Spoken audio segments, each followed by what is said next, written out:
तन का भरोसा नहीं, गोविंद राधे। तन का भरोसा नहीं, गोविंद राधे। याते क्षण क्षण मन हरि में लगा दे। याते क्षण क्षण मन हरि में लगा दे। मनुष्य का शरीर 84 लाख शरीरों में सर्वश्रेष्ठ माना गया है।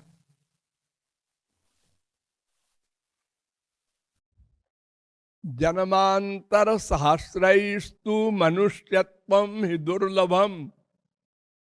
हजारों लाखों करोड़ों जन्मों के बाद कभी मानव देह मिलता है जो हम लोगों को मिल चुका है। इसका कोई मूल्य नहीं है।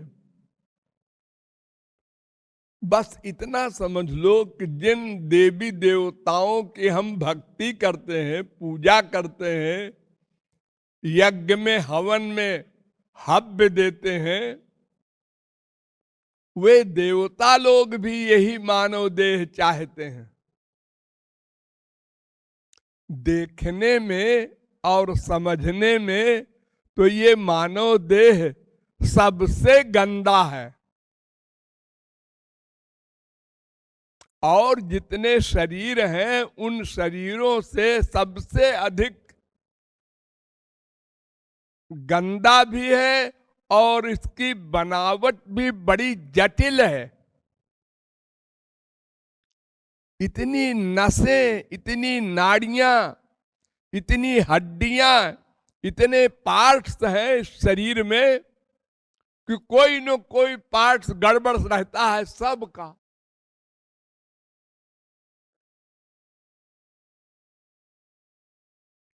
प्रारब्ध जन्य दुख अलग है और शरीर जन्य दुख अलग है, मन का दुख अलग है। मनुष्य जीवित है यही आश्चर्य है। और फिर ये देख रहे हैं सब लोग, आज वो गया, क्या हुआ, गया, वो गया, वो गया। युधिष्ठिर से एक यक्ष ने 60 क्वेश्चन किए थे,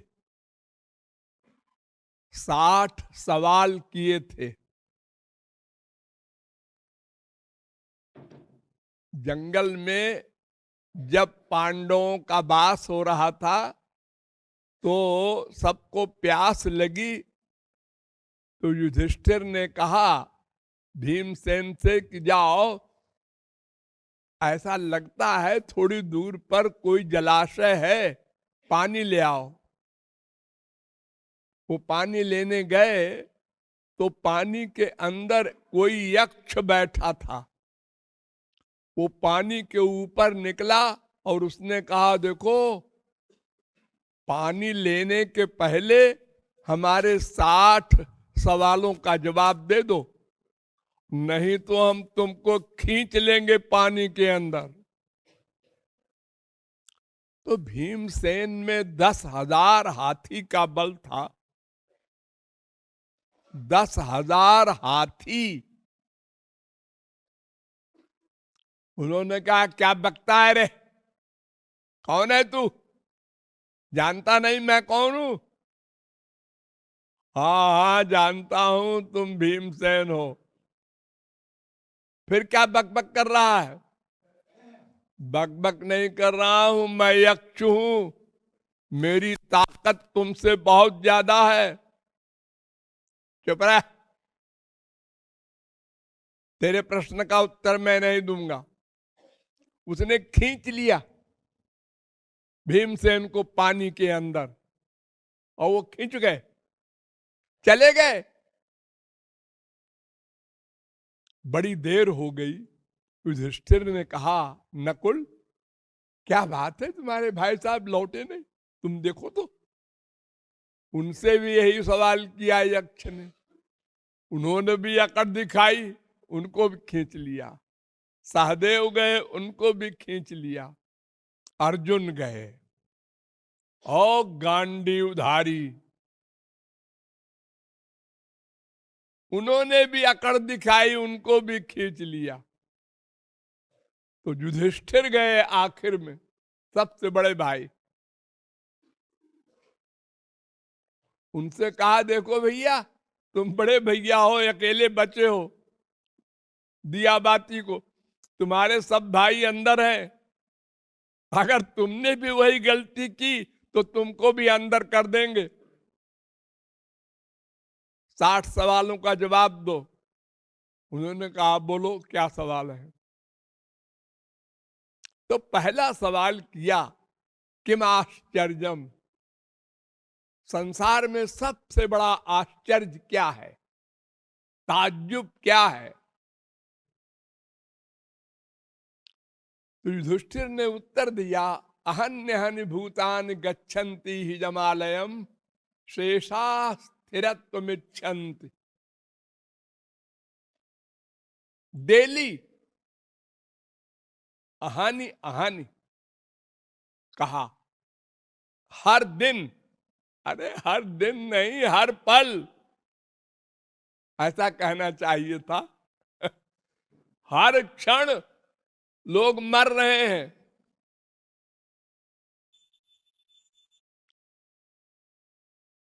हाँ, और लोग उनको कंधे पे बिठा के ले जा रहे हैं स्मशान घाट, जला रहे हैं। हाँ, और जो जा रहे हैं उनको जलाने और लौट रहे हैं, वो पक्का सोचे हैं हमको थोड़े जाना है।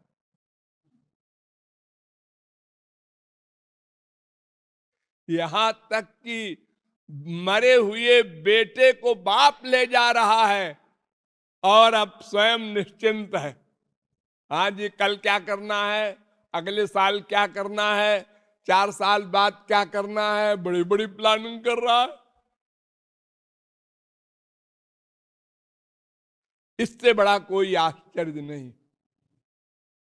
तो मानव देह बहुत मूल्यवान है, क्योंकि इसमें साधना के द्वारा हम भगवत प्राप्ति कर सकते हैं। लेकिन सबसे बड़ा दोष भी है कि कब छिन जाए, किसी को पता नहीं अपने जाने का समय, कब जाएंगे।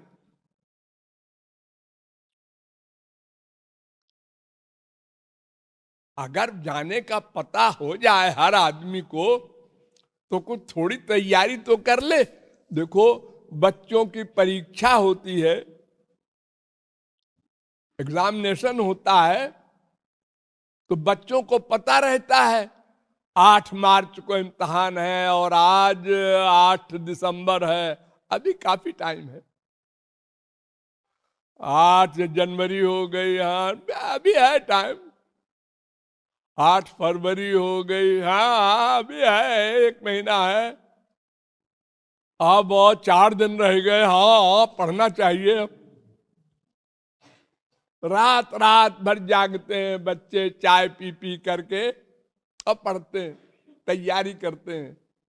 उनको पक्का पता है, हो गया ना 8 मार्च को इम्तिहान होगा। तो ऐसे ही अगर मनुष्य को मालूम हो जाए कि इस तारीख को मरना है, तो 4 दिन पहले बस बैठ जाए, राधे राधे राधे राधे राधे, और अपना हिसाब बिठा ले।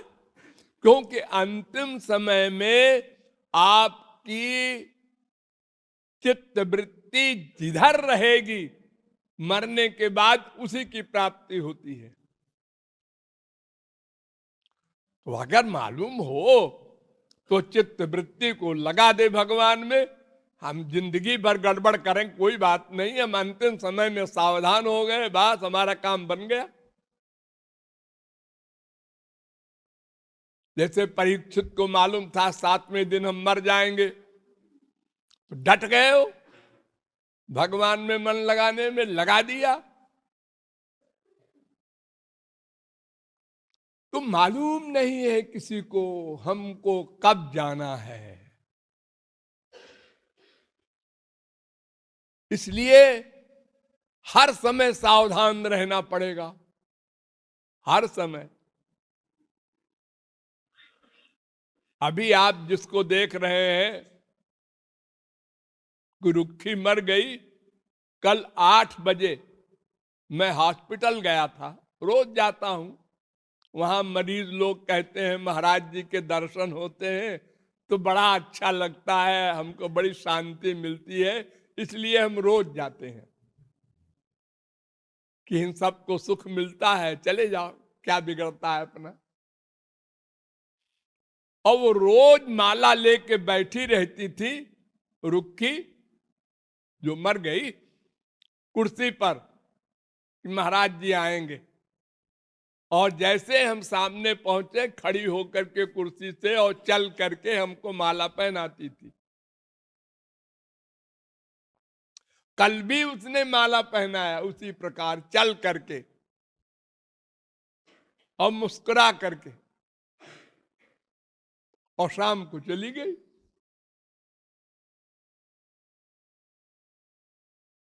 आप लोग रोज देखते हैं, कोई कहानी तो नहीं है कि हाँ पुस्तक में लिखा है, मैंने भी सुना है।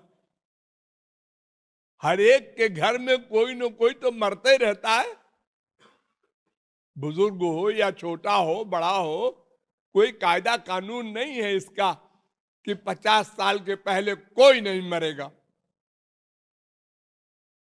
अगर एक लिमिट कर दे भगवान तो भी चलो कोई बात नहीं, कोई लिमिट नहीं है। बच्चा पैदा हुआ, रोया, हाँ, खट मर गया। जिंदा पैदा हुआ और मर गया। हाँ, क्या हुआ लड़का को, आईएएस में आ गया, अच्छा आओ खुशी मनाओ, अरे पटाखे दग रहे हैं, मिठाई बट रही है, और हार्ट अटैक हुआ, मर गए। क्या हुआ, मर गया। अरे वो तो अभी अभी ऐसा, आओ अभी अभी ऐसा था, अभी अभी ऐसा हो गया। ये सब हम लोग देख रहे हैं, लेकिन बचे हुए लोग नहीं सोचते, अन्यथा सावधान रहे, एक सेकंड को भी लापरवाह न रहे, क्योंकि अंतिम समय में जो बुद्धि होगी हमारी, वही गति मिलेगी हमको। तो सबसे बड़ा आश्चर्य यही है। ये उत्तर जब मिला तो संतोष हुआ यक्ष को। इसी प्रकार 60 सवाल हैं, उनके जवाब दिया, और फिर सब चारों भाई को लेके वो चले गए। तात्पर्य खाली इतना है कि हम लोग सब देखते सुनते जानते बूझते हुए भी और लापरवाह बने हुए हैं। और अगर कोई कह दे जरा आप कमअकल हैं, क्या कहा, कमअकल कहा, मुझे जबान खींच लेंगे। अरे अरे अरे अरे सर्वज्ञ हो तुम। अरे नहीं, सर्वज्ञ तो भगवान होता है। तो कमअकल भी नहीं हो, सर्वज्ञ भी नहीं हो, फिर क्या हो, लक्कड़ पत्थर हो। अरे कुछ तो मानो अपने को। नहीं है तो अल्पज्ञ, लेकिन सुना नहीं जाता, बड़ा खराब लगता है। क्यों? अरे भाई क्यों लगता है खराब? सिर में तुम्हारे काले बाल हैं, हाँ, तो क्यों है? अरे भाई ये तो ऐसे हैं, बस बनावट है। हाँ, तो फिर उसी प्रकार समझ लो कि नियम है, नियम ईश्वरीय नियम, वैसे संसार के नियम। तो हम लोग लापरवाह हैं। वेद कहता है न स्व उपासित, उधार न करो, उधार न करो, कल करेंगे, कल करेंगे। कल हो न हो। एक बार युधिष्ठिर जब राजा बन गए तो एक ब्राह्मण आया और उसने कहा मुझे लड़की की शादी करना है, मैं बहुत गरीब हूं, 10 तोला सोना दे दीजिए। उन्होंने कहा अच्छा अच्छा, आज तो मैं बहुत बिजी हूं, कल आना। भीमसेन खड़े सुन रहे थे, उनको बड़ा खराब लगा। उन्होंने कहा भैया ने ऐसा क्यों कहा, कल आना? अरे हमसे कह देते कि भीमसेन उनको दिला दो 10 तोला सोना। तो भीमसेन ने कहा ठीक है, हम भी मजाक करते हैं। तो भीमसेन ने बुलाया प्राइम मिनिस्टर को और कहा देखो शहर में अनाउंस करवा दो, आज बहुत खुशी का समय है, सब लोग उत्सव मनावें। अब आतिशबाजी होने लगी और सब सजावट और सब। युधिष्ठिर ने देखा कि आज क्या है, न रामनवमी है, न जन्माष्टमी है, न कोई त्योहार है, ये क्या बात है, लोग ऐसी खुशी मना रहे हैं। तो पूछा तो उसने कहा कि मिनिस्टर साहब ने कहा, मिनिस्टर से पूछा, उन्होंने कहा प्राइम मिनिस्टर ने कहा, प्राइम मिनिस्टर को बुलाया, उन्होंने कहा आपके भैया ने भीमसेन ने कहा, भीमसेन को बुलाया, तुमने ऑर्डर दिया? हाँ भैया, क्या बात है, क्या खुशी है आज? अरे भैया आज तो आपने काल को जीत लिया। काल को जीत लिया क्या मतलब? मतलब आपके अंडर में है काल, यमराज। अरे गधे में, यमराज भी भला किसी के अंडर में होता है? तो फिर भैया आपने उस ब्राह्मण से क्यों कहा कल आना? आप कल ना रहे तो?